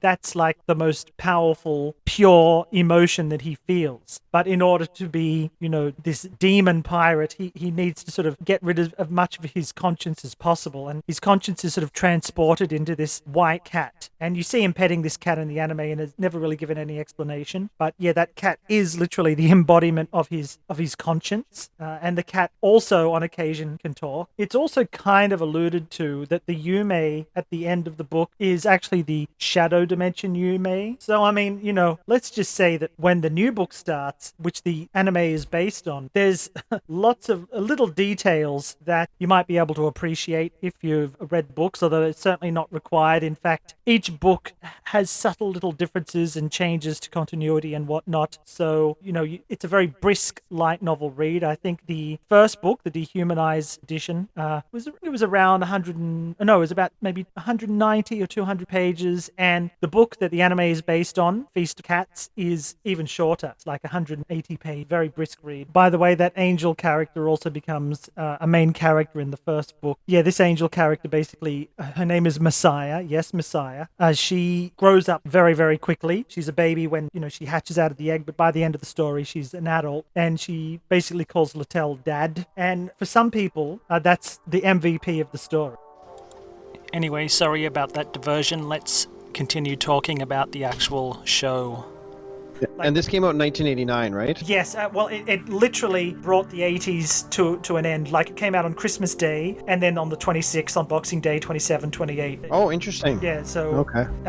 It was broadcasted one episode per night in Japan. The last of the 80s. Yeah, so... Another cat-themed show. We're doing a lot of shows with talking cats. Yeah, and... Yeah, we did, Star Cat, and we're doing this. Now we're going to have to do A City, keep the talking cat going. And, I mean, and the thing is, obviously being based on a book, and quite a popular book, there's some stuff that's not really explained in the adaptation. What's up with talking cats? What's up with Well, talking you see, cats? now, here's the first thing. Like, okay, Apollo is definitely, the big star of the show, I think. If you read the first book, he's one of the main characters, but it's not all about him. But later on, like Homer Simpson, it became more and more. He sort of became the breakout star more and more. But basically, most of this OVA series, well, okay, technically not an OVA series, the six episode series, it all takes place in the solar system, whereas in the first book they jump off to a different system. In fact, you're not even sure, are there aliens, right? Okay, there's a blue guy called Luck Jubilee, there's this talking cat,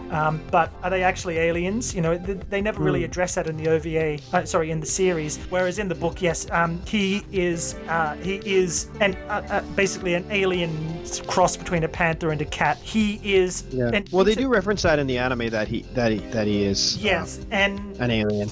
He's of his planet has 7 different genders. I know my generation, we're saying, what, 7 genders? And I'm sure Generation X's are saying, what, only 7 genders? There's about 50 genders, but he's this intermediary gender that they mate with and then get eaten. So he didn't want to get eaten, so he basically Crazy. Apollo became a pirate and Get out of there, man. Yeah. Yeah, later it's gonna on- happen with that lady who tried to do that to Giuseppe. Very kind of. That's right. Apollo used to be a pirate, and Apollo has this insatiable appetite. And one thing that the book mentions that the series doesn't is that he will happily eat humans, and his favorite food is actually pirates. So. Oh my goodness. Yeah, so that's kind of. He's definitely a character. Yeah. Yeah. So there is humans are a part of the galactic community. Yes, there's lots of different planets, different aliens and stuff. Piracy is a problem. So the anti-pirate division is this this division that basically have almost unlimited powers to fight pirates. They also have special computers that you can just hack into anything. They're basically like Goku Midnight Eye. They've got these computers that can let them just hack into almost anything. So, Yeah, there is some similarities from some of our past episodes with this. Like Starcat and Goku make this. Yeah. Yeah, it's quite it. Yeah, that's right. Yeah. But yes, so they've got these unlimited powers. They have their own dialect, and in the anime, it's just when Littell, who's the main human character, and Apollo are talking, it just fast forwards. But that's because they have their own sort of special pirate division dialect. But piracy is not something that affects the average person, so animosity against the anti-pirate division is really high amongst the general population, so they're not very well liked. And Littell is this character who was was originally like a caravaneer, he lived on a space caravan. Pirates raided it, killed his whole family, and now he has this burning hatred for pirates. This isn't explained in the OVA, this is explained in the book. And he's teamed up with Apollo, who was an ex-pirate who is very much a cat in that he doesn't really have much empathy. He can be a real dick and self-centered, But superpowers. Yes.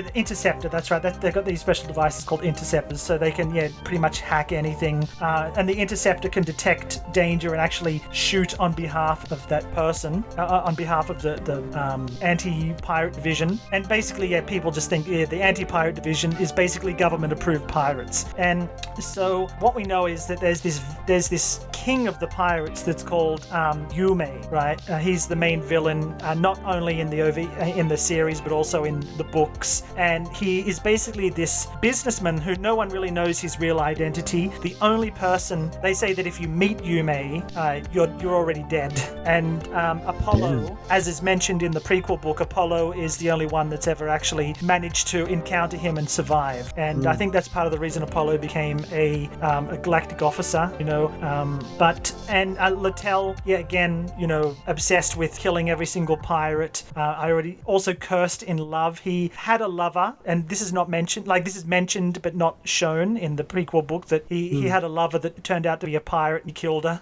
Kind of dark. Damn, cold-blooded. Yeah. And Apollo we're always told about how amazing Apollo is. We can't fire him. He's the best in the anti-pirate division and stuff, but he seems to create more trouble than he can change your mood, man. Yeah, and he's just got this non-stop appetite. And it says that he can even eat people's souls, but I don't know if that's true or not. But yeah, Apollo's race has 6 different genders, and he's one of the intermediate genders. And that if he returns to his planet, he's got to become a king, which means that the queen will eat him after they mate.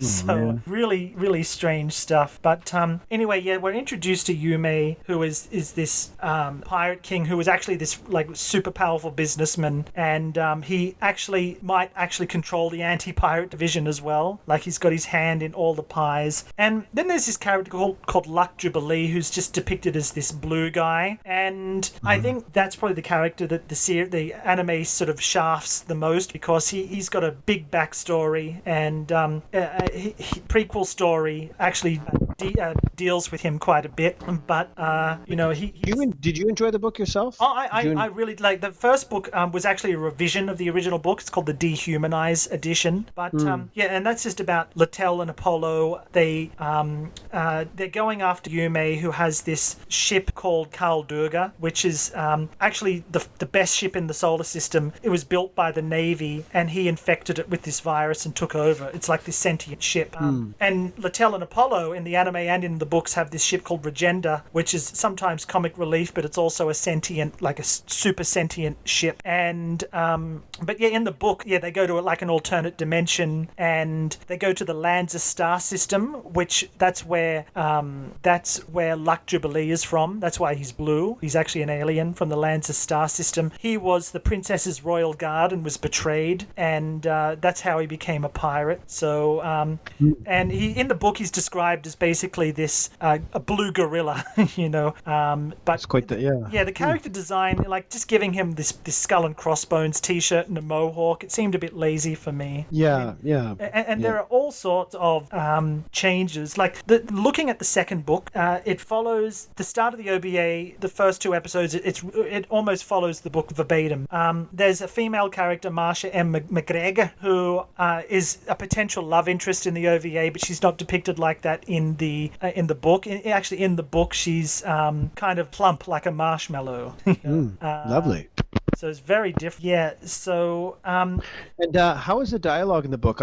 I found the dialogue a little strange. Yes. It's fast paced, and it's a little that is known. That's one of the sort of the idiosyncrasies of book is dialogue, especially between Littell and Apollo. And I think the anime can be quite hard to follow at times, especially one thing about the book is that in both Japanese and in English there are lots and lots of cat puns. Because the it's a little bit. It's almost exhausting, their pace and their the way they're talking. It's somewhat it's really silly, and it's almost, I hate to be overcritical, it's somewhat almost shallow in regards to.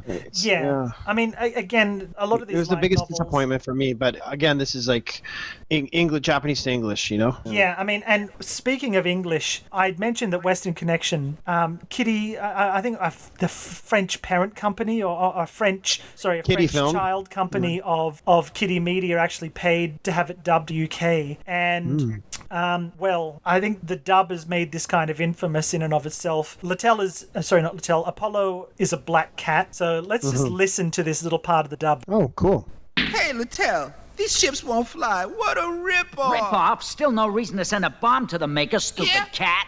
Then I shouldn't have wasted my time. You mean you had the nerve to send them one? Why won't these damn things fly? Delicious, if they could only fly. You just knock it off, will you gluttonous damn cat? I'm no damn cat.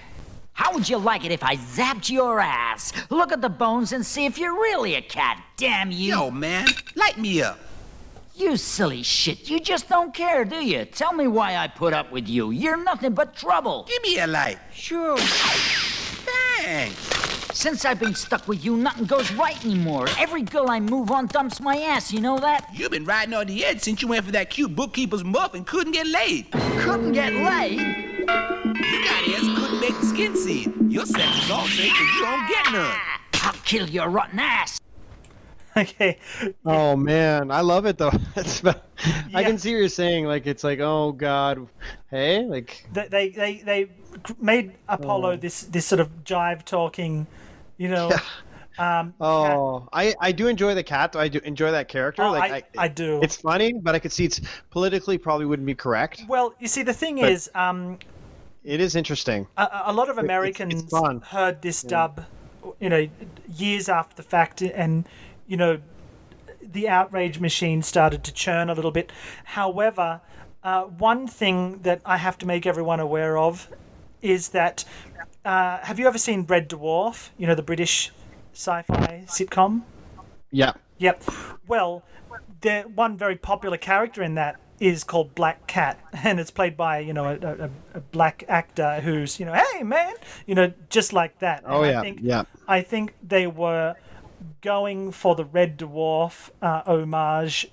more Okay, than interesting. just not being pointlessly racist or racial, you know, just because he happens to be a cat that's black. I think they were. But it is fun, like having that voice on that cat. That is fun. Yeah, I mean, and he's cool, right? Like, I mean, Yeah. guys who talk like that are cool, right? That's Like, right, They're and- cool, and the cat's cool, right? And Apollo makes that dub. He really does. Yeah. Actually, I'm just showing you a little bit of the Japanese version of Apollo, just for everyone to compare. 剣黒焦げにしてやろうか This is the same 骸骨の格好からお前が猫かどうか判断してやるぜあ、ちょっと火貸して。 And that was Apollo, right? Yes, that was Apollo, and Yeah. so you know it's a very, I guess you could say, a Japanese neko voice, like daijoubu, you know, that kind of. I like it. I like it. No, it's very cute. So it just shows you how cultural aspects get incorporated into each dub. And how things can be misinterpreted. Like I totally get what you're saying with the Red Dwarf, like the call. Like, yeah, I can see that, and only someone from the UK would know that. Yeah, or I somewhere get where, it. where Yeah. Red Dwarf was popular. Good call. Good call that you noticed that reference, because that Yeah. would have gone right over me. Oh man. Because the character of Yume, who was this pirate king, like if you read the book and if you watch the Japanese version, I think the Japanese voice for him is very appropriate. You know? Yeah, I watched the subtitled Yeah, version. I mean I've seen both, but this time I watched the dubbed one just because I'd Mhm. never watched the whole thing dubbed because I only ever owned the first tape. It was so hard to get. But he should be kind of, you know, I'd imagine he would be like, you know, very quiet, has a very piercing voice, very threatening, very eloquent. But well, you can listen to his American voice. No, sorry, his British voice in an American accent. I really don't like his dub voice. Yeah. So what I was mentioning, yes. Now let's hear the voice of Yume dub. Good girl, Clara. Cat seems very overconfident. Bragged that with CAT system, he'll execute my orders under the very nose of the Galactic Police. CAT system can change reality, but what's reality? A gun is. Herbert Katz. Wonder what he means to do with CAT system. Yes, I mean, they're talking about the CAT system again. Almost everything in this book has some Herbert Katz. I mean, like, there's so many. Yeah, I noticed that. But that's Yume, and his voice is just, you know, there's no business like show. Like, it's too. Yeah. It's too. Yeah. I don't know. It's too voicey. I don't know if that's the right word. It's just not how I envision the character. And I think I've got a little Japanese version of Yume here. ジュビリーか芝グループのベスターシカゴから連絡はなかったよヨーベル奴もタイタンかそうだ自ら指揮すると言っていた Yeah, so I mean, you can see there, like it's much more sort of authoritative and eloquent, and yeah. Whereas his American voice, or English voice, I should say, is just not what I envisioned. But I mean, so I mean, again, like the whole thing is sort of the whole story, and this is much more notable in the much more prominent in this Feast of Cats, which is the book that the OVA is based on. In the original book, there weren't as many cat puns, but I think Apollo became the sort of breakout star, and especially Amano's sort of illustrations and book covers. It became very popular with cat people, so Apollo, became, it was no longer Ghostbusters, it was Slimer and the Ghostbusters, right? And so it's sort of a weird. It's sort of a weird. I guess it's not an OVA, but it is the approach of everything is kind of weird. Like, sorry, what were you saying about? I was just saying this is definitely a strange OVA. It's the way they talk to each other and just the approach of the show. It's definitely, and with all the cat references, it's unique, but it's also a little weird. Hey, that's right. I can see this is definitely a show that was probably hard to translate over for English speaking audience. Yeah, I mean, and it's all the more strange why Kitty was so hardcore into pushing this around the world. The second series, I can see why they adapted that, because it was even less weird than the original one. But I mean, maybe it would have been difficult to adapt. Yeah, there's nothing like it, and that's kind of what I enjoy about it. I mean, it's very much an anything goes approach, and again, it's a very brisk read, so it only really seems weird when you look back on it. But I mean, the thing is, like with this, there's no real explanation. What happens is the pirates are responsible for stealing the cat system, which can bend reality, right? And it's not really explained in the OVA. It just means, I press this and then a dragon comes, or I press this and then it suffers from what a lot of OVAs suffer from, and that is not a lot of explanation. Yes, that's right. Important elements.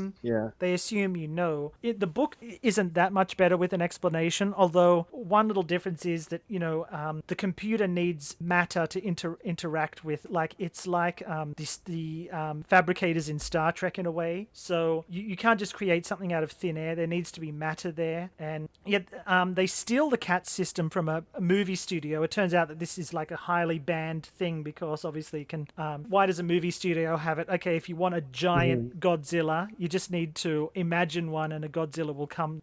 Or at least, I think what happens in the book is that they have these prop robots, and then the matter changes there, and they can change into monsters and stuff.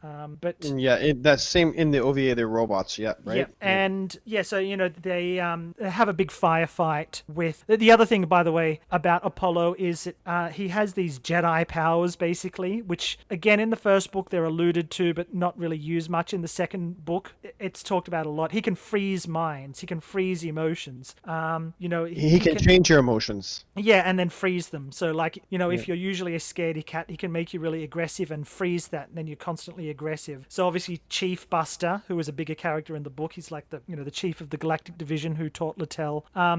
He says to Apollo, "You're fired," and Apollo says, "Okay, fine, I'll become a pirate." Oh, hey, look, I got an invitation from a movie studio. And in the series, like it's just like what it's kind of it's the dialogue's too rapid and it's a little too shallow. I think my biggest criticism of this, I know it's not an OVA, but it's just lacking in information and it's somewhat shallow. Like it's a fun show. But the dialogue's coming fast and you're like, what? Like exactly with the movie studio, I was like, okay, what?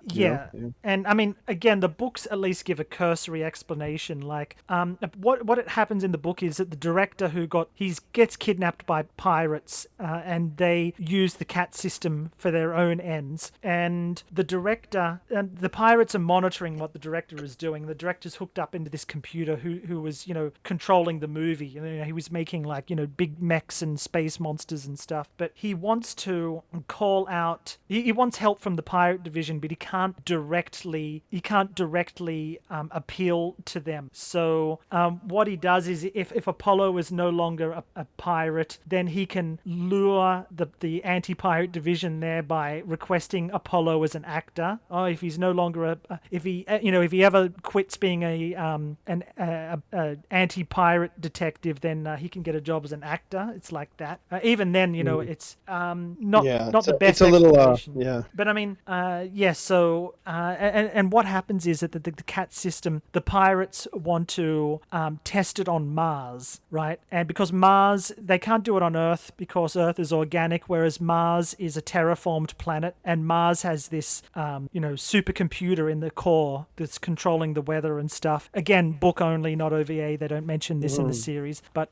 if they can infect that computer, then the nanobots can change matter and stuff and change reality. And that's what happens. They basically do this, I don't know if you'd call it a bio attack, but they they use the CAT system on Mars and everyone turns into cats. And no wonder cat lovers love this. Yeah, I mean, like, there's just so many cat things, and it's weird. It's weird. It's definitely like zany. Yeah, and episodes 2 and 3 and 4 of the OVA take place like it's almost like filler. It's like this baseball game that gets more and more out of control with the the terrestrial cops on Mars and the anti-pirate division who have animosity between each other. This guy, Sergeant Petroa, he hates Apollo and he doesn't like the anti-pirate vision. He hates cats. Like, you almost wonder if this would have been better as like a big movie. Yeah, well, I mean, the baseball game, again, it follows the book, but it's much more brisk in the book. But whereas they use 2 whole episodes for this baseball game. Yeah, it's almost like I feel like this series would have actually benefited from having less episodes. Yeah, it's a really brisk read. What happens is, basically they get the CAT system. Apollo and Littell have a big shootout first with monsters and props from the studio, and then later they discover there's pirates there. They have a shootout with pirates, and then the pirates manage to get away with the CAT system. They know that they're going to deploy it on Mars somewhere, so they go there under the guise of having a baseball game because there's plants inside the department and stuff that might find out. So they just pretend, we're just here for a interdepartmental baseball game. They attack. They try and destroy the CAT system, and that's pretty much the story. It's very brisk, but it's very convoluted in the series. At the same time, the series, I mean, a lot of stuff they maintain the fidelity to the book, but maybe to its discredit. But I mean, having said that, there's a lot that I do enjoy in the OV. I think the first 2 episodes are the strongest. I agree. So, and I mean, the character design, it's really well animated. It has great music, and fun action and stuff. Yeah,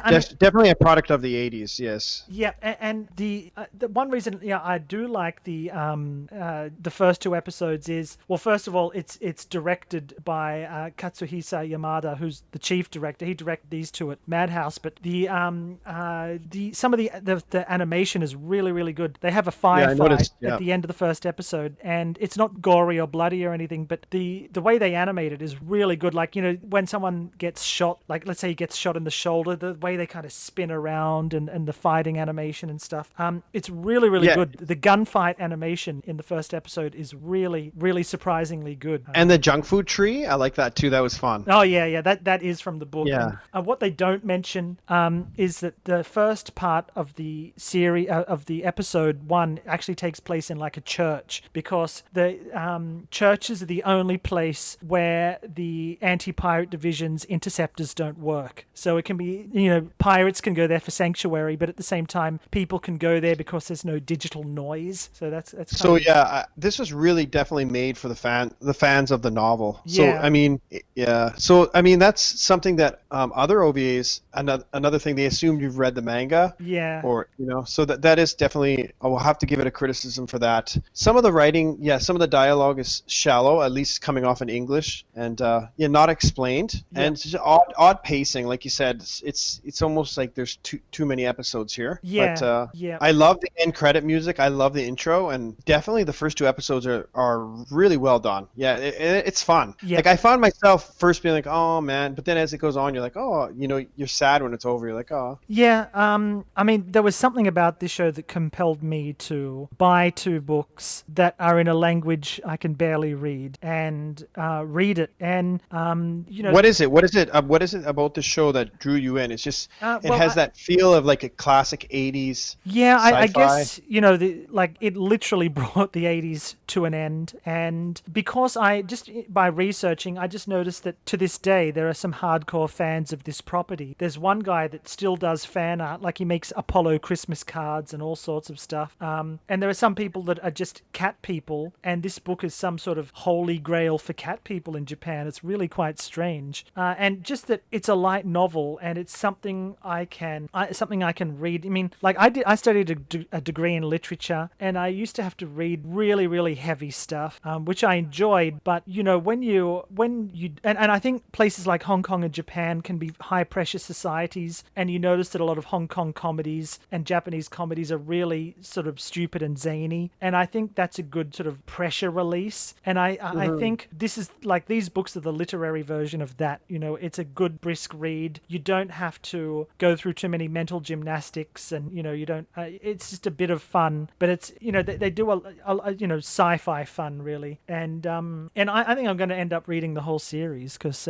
Oh, that's cool. Yeah. And it's kind of neat that this show is special to some people. Like, it has its own little world. Like, it's far from us, but it's interesting that the novels and meant something to people, and it's kind of neat in itself. Yeah. Because we just see this and think, oh, this is some little OVA, but to some other people, you know, it had some importance, it had some interest, and I think that's really cool. And that's one of the neat things about Japan is, you know, people really get into things. Well, not only that, but again, Justin Servakis brought this anime up in his buried. Justin Servakis brought this up in the Pile of Shame on Anime News Network, right? That's right. Yeah, in 2014, and you know, there's it's not like he was, you know, there's no. I have got no problem with his review or anything. But you know, maybe some of the things that you brought up, the backstory, and maybe he didn't look deeply into that, and there's some that makes a difference, right? On the way you approach things is,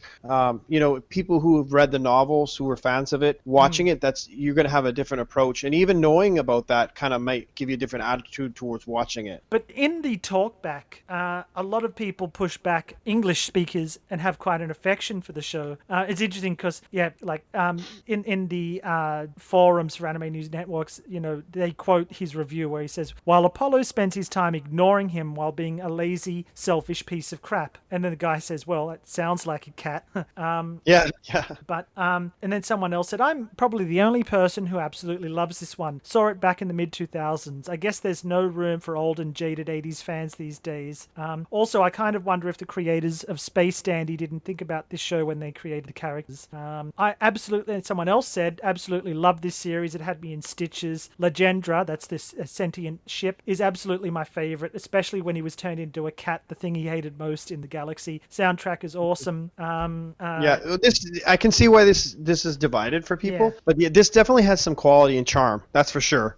Like, if this was your first 80s anime, I wouldn't recommend it. But if you're like a fan of the 80s anime, I would definitely recommend this one. It does have some charm, and it is fun. You have to be in the right state of mind. Yep.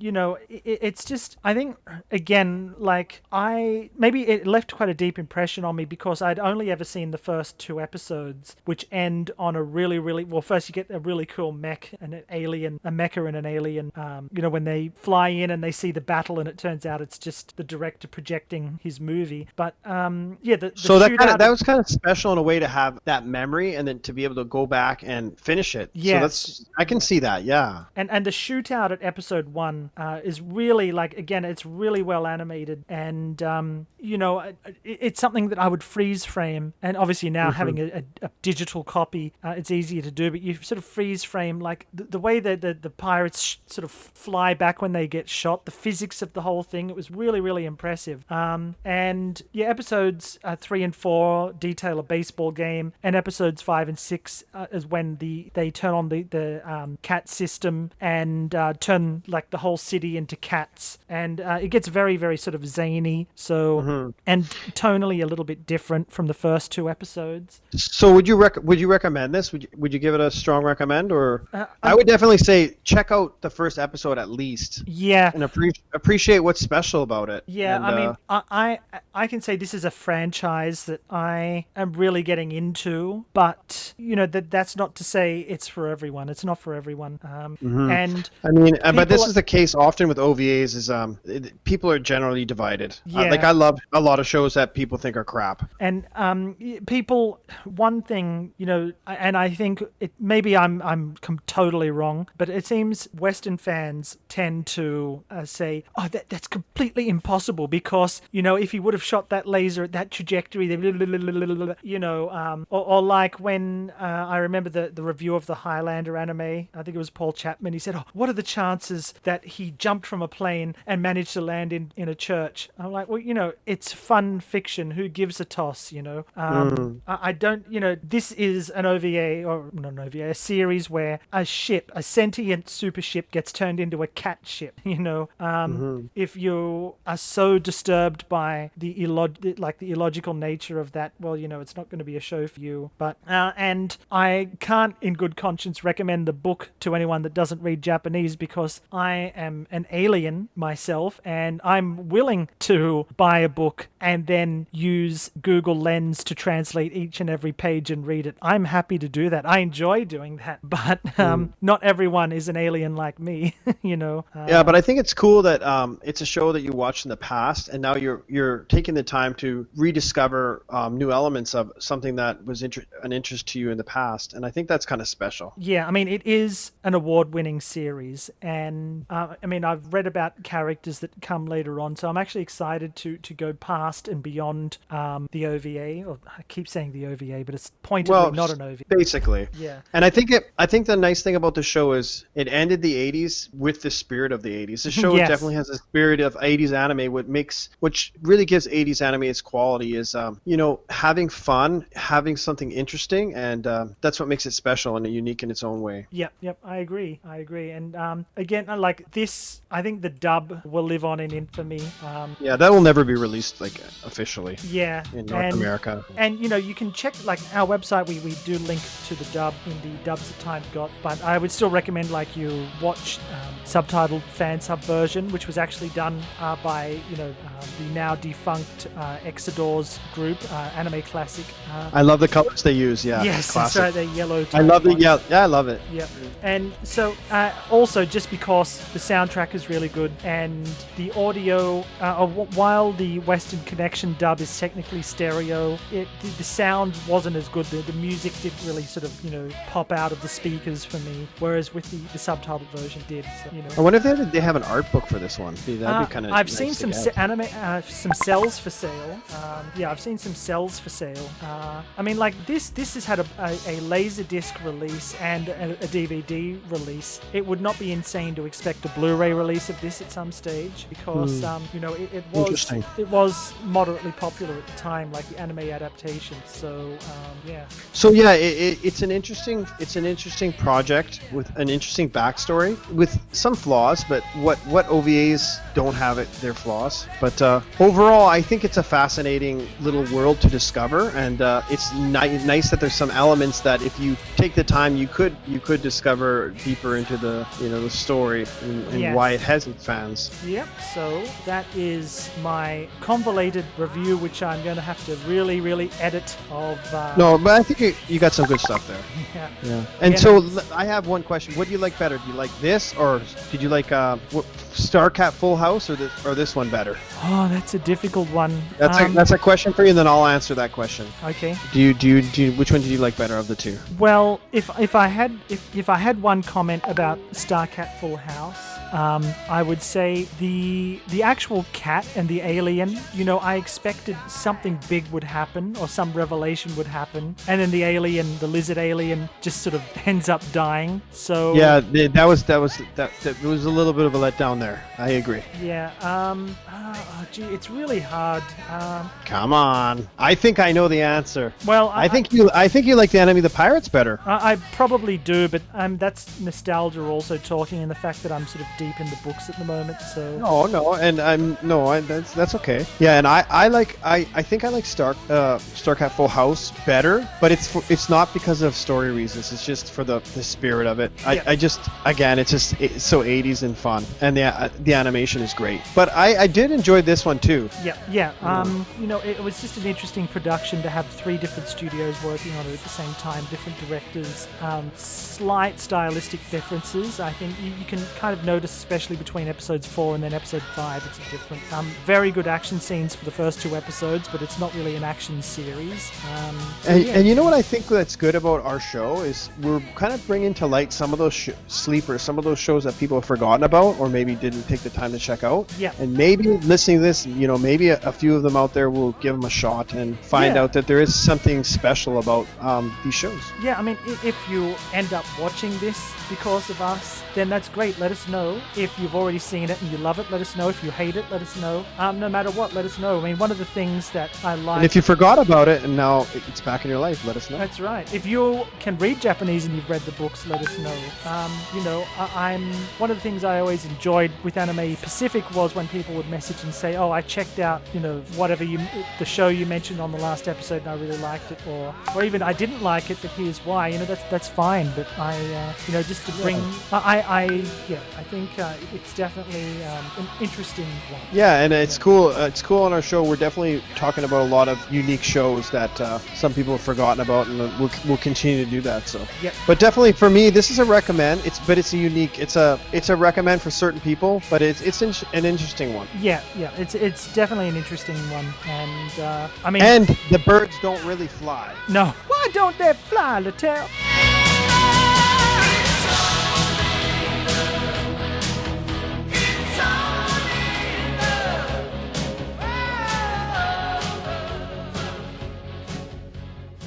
Very exciting. Yeah. So, do you have any idea what we're going to tackle on the next episode? Oh man, that is a good question. I mean, we're going to do the dub comparison of ZeoRimer, so we could look at ZeoRimer, and I could finish the manga by then, and then we could ZeoRimer. Then we could do a dub review, a dub comparison of ZeoRimer UK US. Look at the good old ZeoRimer. Why? I think that's a pretty. You know what? Let's keep it going, man. We're going down the dangerous path here. We're going down. We're covering some crazy shows, man. I love it. That's right. And also, again, like the Enemies, the Pirates, the ZeoRimer manga was never translated, so it's probably another.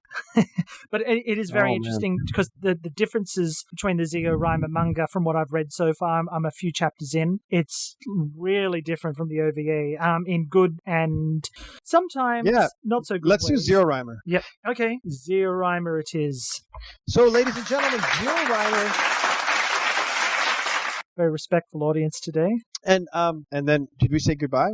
No, we haven't said goodbye yet. So what I'll do is I'll remind everyone, please, you can email us at animespecific@gmail.com or our show notes at animespecific.blogspot.com or our YouTube channel if you like. You can just search for Anime Specific. It's very easy, and we link to it in our website. So, yes, indeed. We're always happy to talk to you. Let us know your feelings on the Enemies, the Pirates. Old friends and new. We want to hear from you. And don't forget your bushi, eh? Don't forget your bushi, eh? If Alex listens to the show, he's going to be like, "Hey." I did actually ask him if he's watched it. If he's listened to any of it, and he said he's downloaded them, but he hasn't started yet. So see, that's a classic Alex response. Yeah. Awesome. Yep. Okay. So anyway, thus ends another episode. I'm sorry if the review was a bit long, but I would like to end this episode by broadcasting the name for the Enemies, the Pirates in Arabic, and thank you for homework. I want everyone to memorize the Arabic name for the Enemies, the Pirates. And this is what I'll name my next child. Okay, great. So let's hear. What is the name of your next child? It is Al-Haris Bulbisbus. Al-Haris Bulbisbus. Dinner. Al-Haris Bulbisbus. Al-Haris Bulbisbus. Al-Haris Bulbisbus. Al-Haris Bulbisbus. This episode was brought to you by Al-Haris Bulbisbus. Al-Haris Bulbisbus. I guess it's got the title Cats. I found Heathcliff the Cat in Arabic. Ladies and gentlemen, we're going to send you out with Heathcliff the Cat in Arabic as our outro song.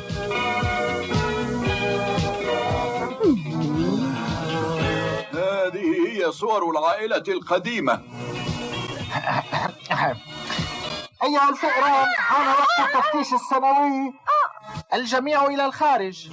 أنفذ المطلوب مني. هذا الهر يزعجني كثيرا. ألم يكن هاني أجمل طفل على الإطلاق؟